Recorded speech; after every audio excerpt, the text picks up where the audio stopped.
nthawi ya nkhani ndipo kupatsirani nkhanizi ndine Robert Kaluwa. Poyamba tione mitu ya nkhanizi. Madereva a galimoto zonyamula katundu ali pa sitalala pofuna kuwumiriza owalemba ntchito kuti akweze malipiro awo komanso boma kuti lizifulumizitsa kukonza ziphaso zawo zoyendera mapasipoti zikatha.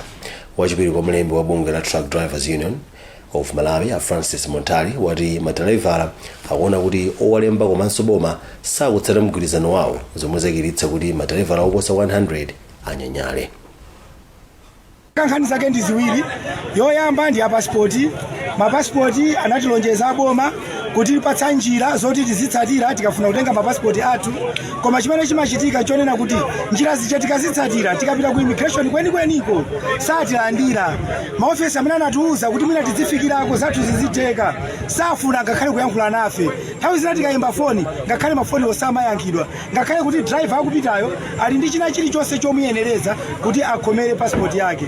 Chomvetsa chisoni kwambiri chonena kuti dzuloli afotokoza kuti akumakwanitsa kupanga mapasipoti 3000 pa tsiku, koma chomvetsa chisoni choti tili ndi driver pano wa Oktoba chaka chatha, September, January, February malisita akuolera mthumba, ena linanyenyeka ndikale koma linangotsala la foni chifukwa ali ajambula. Kusowa mwayo kuti pa 3000 epo pasipoti imodzi ya truck driver ipezekepo palibe. Chachiwiri nkhani ndi ya malipiro. Mabwana boma linakhazikitsa lamulo lokhazikika kuti truck driver aliyese minimum wage iyambire pa 234,000. Koma zomvetsa chisoni chinchilo chimene amagwira truck driver inu mmachidziwa kuyendetsa chinthu chachikulu timagona malo osayenera madera umalondera weka kalaliki weka oyendetsa, koma ndalama imene amalandira ndi yomvetsa chisoni. Chimene chimatimvetsa chisoni kwambiri chonena kuti mabwana amafuna kuti mwina truck driver asadzabereke ko president, adzingobereka truck driver akakhala ndi mwana ayende naye amphunzitse akamphunzitsa musire truck, mabwana amaombera mmanja. Koma kuti truck driver akhale ndi kuthekera kotukuka moyo wake kuti mwina adzasinthako dziko zimakanika timaponderezedwa. Ndi chifukwa cha ichichi madriver sakukhutira ndi misankhano imene takhala tikupanga ndi anthu aku ministry. Asitsogoleri ife akatituma tikapita kuja kubwera ndi nkhani sizigwirizana ndi zimene madriver amafuna, mapeto ake amatitalandira banzi. Ndiye lero madriver akunena kuti msonkhanowo owauza zinthuzo usachitikire pamaso pawo. Zimene azavomere iwowo ndi zimene asitsogoleri akasayinire kumene akawaitaneko, osati kuyamba kusayinira nkumanena kuti strike yatha pamene zinthu zawo sanazilandire. Iwowo akukanitsitsa. Bungwe lolimbikitsa maphunziro m'mayiko mu Africa la Leap Africa latondomeko yolimbikitsa utsogoleri pakati pa aphunzitsi othandiza kuti asungwana adzimaliza komanso azilimbikira komanso kumaliza maphunziro awo. Mkulu wa bungweli Kehinde Ayeni auzatula nkhani ku Blantyre kumawako kuti ndondomekoyi yafikira aphunzitsi 860 omwe athandiza ophunzira 16,329 ndi uphungu m'mayiko a Malawi, Ghana, Ethiopia, Kenya komanso Uganda. Christopher Sande ali ndi nkhani yonse. Atsikana ambiri m'mayiko mu Africa akukumanabe ndi mavuto ambiri kuti amalize maphunziro awo. Ambiri mwa atsikana awa amasira sukulu pa njira chifukwa chotenga mimba zosakonzekera komanso kukakamizidwa kulowa m'banja asanakhwime. Koma pano mayiko ndi mabungwe ena kuphatikizapo a Leap Africa, Mastercard Foundation komanso Camfed Malawi akugwira ntchito molimbika pofuna kusintha zomwe zakhala zikuchitikazi. Mkulu wa Leap Africa Kendi Aini ati bungwe lawo lakhala likupereka upangiri wa utsogoleri wabwino kwa aphunzitsi a nsukulu zosiyanasiyana m'mayiko asanu omwe ndi Malawi, Ghana, Ethiopia, Kenya komanso Uganda. Susan Silika ndi mkulu wa bungwe la Camfed Malawi. Camfed imathandizira atsikana kuti apite ndi anyamata kuti apite ku skulu kuti akachite bwino akathe kupitiriza maphunziro awo even mpaka na ku skulu zawo kachenjere. Camfed ndi thandizo lochokera ku Mastercard Foundation tinalandira thandizo lochokera mu 2016 kuthandizirana kuti apite ku skulu, komanso ndi mgwirizano wa bungwe lotchedwa Leap Africa anathandizira kuti atithandizire kuti sulira maphunzitsi athu amene amakhanda ana athu ku skulu kuti akathe kumawathandizira kuti angachite bwino bwanji kuti asasiye skulu. Skulu ya sekondari ya Likuni Mary Njewa athokoza mabungwe a Leap Africa, Mastercard Foundation komanso Camfed Malawi chifukwa chowapatsa luso lonjezera loyang'anira ndi kuphunzitsa bwino atsikana. Malo mwa Zodiac ndine Christopher Sande. boma lati ladzipereka poonetsetsa kuti mdziko lino muli bata ndi mtendere pomwe chisankho cha chaka chammawa chikuyandikira. Nduna ya zachinyamata ndi masewero auchizi Mkandawire yati munyengo ya zisankho za mbuyomu panali kusamvana komwe kukanatha kupeweka kudzera mukulimbikitsa umodzi ndi kulolerana. Winston Kayimira ali ndi nkhani yonse.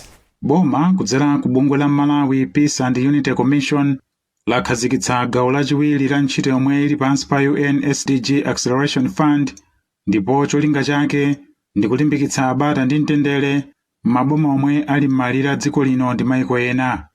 Mu gawoli ntchitoyi akuyembekezeka kuyigwira m'boma la Nkhotakota, ndipo poyankhula pamwambo okhazikitsa ntchitoyi pa sukulu ya primary ya Mpondagaga m'bomali, nduna ya zamasewero auchizi Mkandawire omwe anayimira nduna ya zamaboma ang'ono anati ntchitoyi ndiyofunika polimbikitsa umodzi komanso bata pomwenso chisankho cha chaka chamawa chikuyandikira. Aliyense ali ndi ufulu wovota akavote malingana ndi ufulu umene ali nawo.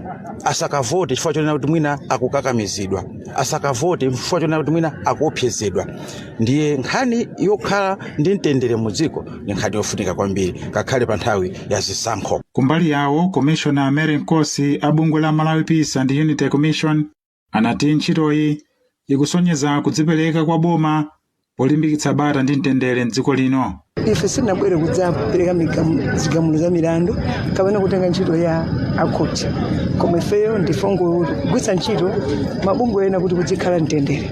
Ndi amodzi amabungwe amenewo ndi imene takhazikitsayi. Achara Gitacho nthumwi ya UN Malawi kumwambo anati kauniuni waposachedwa apa wasonyeza kuti m'boma la Nkhotakota muli mikangano yochuluka yokhudza malo komanso ufumu zomwe zingatsetse ziwawa, ndipo izi ndi zina mwa zifukwa zomwe zachititsa kuti akuluakulu atengere ntchitoyi m'boma la Nkhotakota.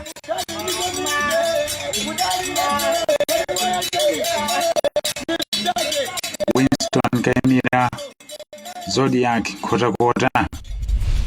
Bunge la Malawi Civil Society Black Economic Empowerment Movement lapempha boma kuti litsate ndondomeko yoyenera posankha kampani yatsopano yomwe ikuyenera kuyamba ntchito yosindikiza ziphaso zoyendera ku nthambi yona za anthu olowa ndi kutuluka mdziko. Polankhula pa msonkhano wa atolankhani mu mzinda wa Lilongwe wapampando wa bungweli a Robert Mkwezalamba wati potsatira kusokonekera kwa ntchito yosindikiza ziphasozi kumayambiriro a chaka chino ndikoyenera kutsatira ndondomeko popeza kampani yatsopano pogwira ntchitoyi. Dickson Chivati Gondo ali ndi ripoti. Bungwe la Mablem ndi limodzi mwa mabungwe omwe anaperekapo maganizo ake zokhudza ndondomeko yopereka ziphaso zoyendera ku nthambi ya immigration. Anthu ambiri mdziko muno akhala akuvutika kupeza ziphasozi, ena kugona ku ofesi za immigration ku Lilongwe kutsatira vuto la kupereka ziphasozi. Pamene boma la Malawi lili pakalikiliki ofuna kuthana ndi vutoli, mkulu wa bungwe la Mablem Robert Mkwezalamba wati ndikuyenera kutsata ndondomeko zoyenera komanso kuchita kafukufuku okwanira pothana ndi vutoli. Boma layamba ndondomeko inayamba pa mapeto a mwezi wa Julai lopeza munthu wina opereka mapassport yo. Ndi tikuyang'ana kuti kodi zitheka kuti mwezi wa August usanathe awawa asanapite ngati ali omwewa, koma zitheka kuti kodi handover ichitike bwino ndi cholinga chonena kuti tikayamba process inayo kapena akabwera munthu wina pasakhale danga pakati pa amene akufuna passport lero ndi ena amene angafuna kukhala naye mwezi wa mawa. Poyankhapo zokhudza nkhani, nduna yona zofalitsa nkhani Moses Kunkuyu yatsindika za chidwi cha boma maka poonetsa kuti vuto lilatha ku nthambi ya immigration. Mayankho anafunika mwansanga ndi chifukwa boma kudzera ku nthambi ya immigration si kukhala pansi kuonetsa kuti papezeke zoti zikuchitika ndi cholinga chokuti mapassport kubwezeretsedwa passport zikhala kupangidwa issue kuchokera ku maofesi onse ya mdziko lino la immigration. Nkhani yokhudza kupereka ziphaso zoyendera ku nthambi ya immigration idayamba kuvuta mchaka cha 2021 pomwe boma la Malawi lidathetsa mgwirizano wake ndi kampani ya Technobrain. Malo mwa Zodiac, ndine Dickson Chivati Gondwe. Mukuonera nkhani pano pa Zodiac ndipo muli ndine Robert Kaluwa. Tikumanenso posekedwa apa nzikatha izi.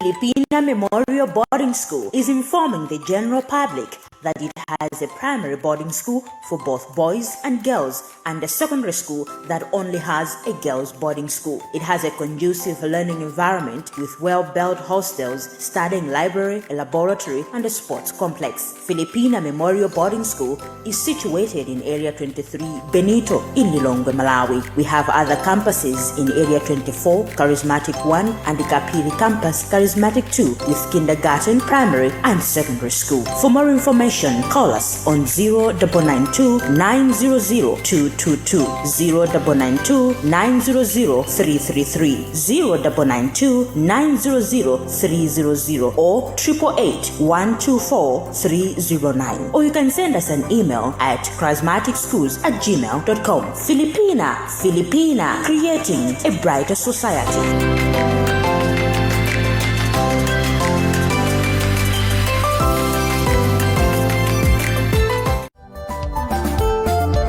Mbatatisi ndi chakudya chokoma kwambiri. Mbatatisi yomwe yonse chuma kwa alimi otsogola komanso mavenda. Tsopano kwabwera mbatatisi ya mtundu wa chuma yomwe alimi akupha nayo makwacha. Chuma ndi mbatatisi yomwe imacha msanga masiku 90 okha, imayika kwambiri kupatsa alimi 40 tons pa hekta imodzi. Imapirira kung'amba ndi kuchita bwino ndi mvula yochepa. Imapiriranso kuchiwawo ndi tizilombo. Mbatatisi ya mtundu wa chuma ili ndi khungu lolimba, sisupuka, ndipo imakhalitsa ili bwinobwino komanso sipuka wamba. Ili ngulu la zakudya zokhutitsa ndipo imapatsa thanzi ndi mphamvu. Anthu ndi makampani opanga zakudya kuchoka ku mbatatisi monga chipisi, macrisps ndi zina akukonda kwambiri mbatatisi ya mtundu wa chuma. Pindulani thanzi ndi ndalama ndi mbatatisi ya mtundu wa chuma. Uthengawu akukupatsirani ndi International Potato Center ndi thandizo lochokera ku the Embassy of Ireland kudzera ku RTC Market Project.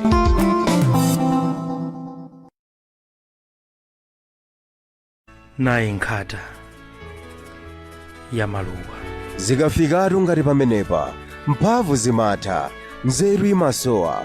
Apa ndi pamene mukuyeneka kukumana ndi Asena Tiring Contractors. Iwowa amakugwirani chanza kuti mukwanise kumanga nyumba yomaliza ya ulemu kwa okondedwa wanu. Iwowa amakumangirani chiliza chosiyanasiyana malingana ndi kukonda kwanu. Iwowa amamanga chiliza chokamangira pomwepo kapena chochita kutenga kukangoyikapo. Amafika kwina kulikonse kumene inu mukufuna kuti afike. Asena Tiring Contractors. Iwowa amapanga mtundu wina uliwonse wa chiliza chimene inu mukuchifuna, ndipo amalola kumapereka pang'ono. Mukhoza kuwapeza lero mu mzinda wa Lilongwe kulikuni, kapena mukhoza kuwayimbira foni pa 093 931 909. Mukayimba namba limeneyi muyankhulana ndi Mr. Zuze Laisoni. Iwowa amafika kwina kulikonse kumene inu mukufuna kuti akafikeko. Kudandaula kwa kholo lako mwayi sudzaupeza.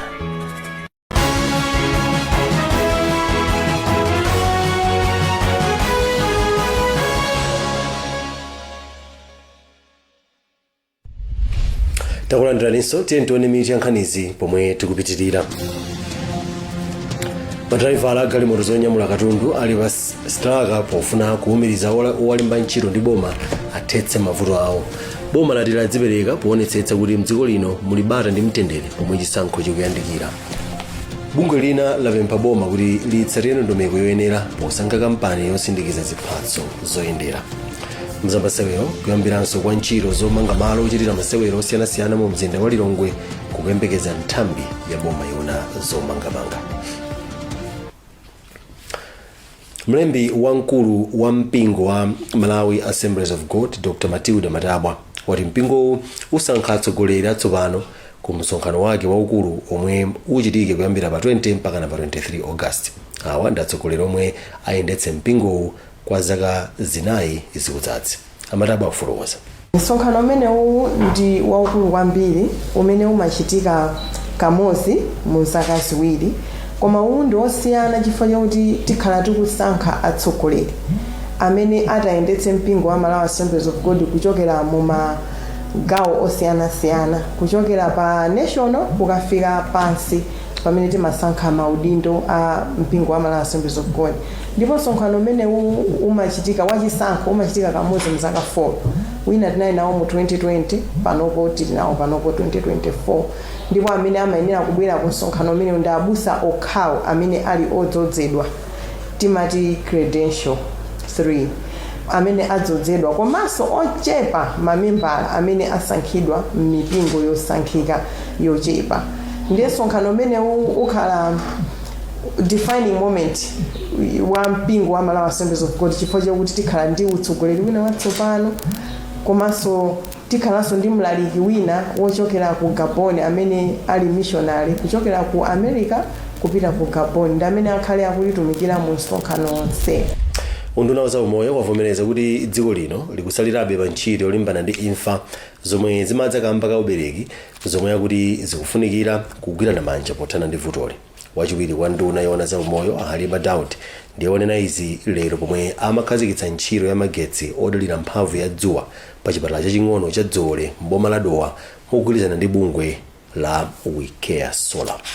Malingana ndi Daudi, kuzimazima kwa magetsi ndi vuto lomwenso likusokoneza kwambiri ntchito za ubereki. Iwo afotokoza.